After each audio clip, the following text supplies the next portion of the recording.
Bugs Bunny Nips the Nips is incredibly awkward.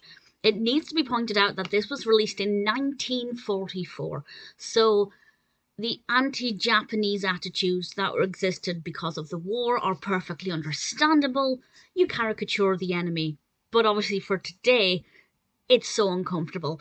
It's also not that funny, to be perfectly honest. I did like the fact that the kind of caricatured, slightly racist, let's be honest, Japanese character was breaking down the fourth wall, referring to Bugs Bunny as a Merrie Melodies character. We had the Merrie Melodies song playing in the background. I liked that aspect of it. I thought that was very effective. But any cartoon could do that. The actual subject matter of Bugs fighting against the Imperial Japanese Army is very just awkward and really uncomfortable, I have to say. It's worth a watch from a historical perspective to see how attitudes were portrayed and what attitudes were like.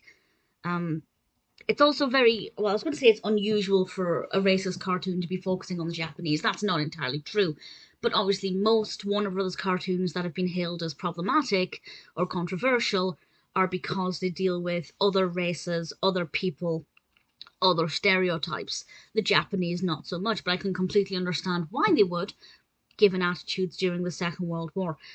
As a Bugs Bunny fan, I thought Bugs was not his best, not his finest, but also not his sharpest either, as there were actually occasions where it looked like this main Japanese character was going to actually get the better of him. Whether or not he did, I'm not going to say, but you can come to your own pretty logical conclusions about that.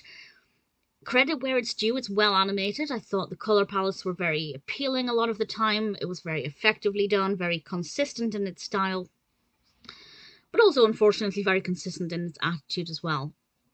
It's worth pointing out that Mel Blanc is credited as voicing the Japanese soldiers, which makes it even more awkward.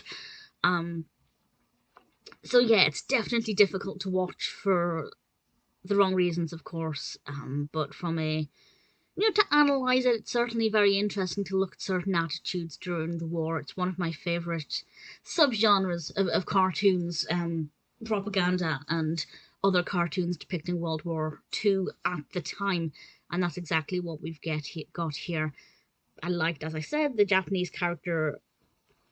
It's also worth pointing out that I liked the Japanese character.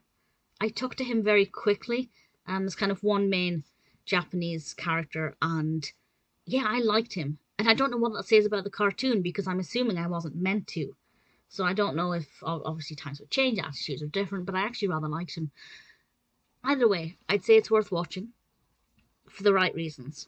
To look at attitudes, to see how things have changed, to learn how to not depict certain people. But it is awkward. I did find it a little bit uncomfortable. Well worth the watch, but I can completely understand the controversy with this one, and I definitely thought it was really awkward.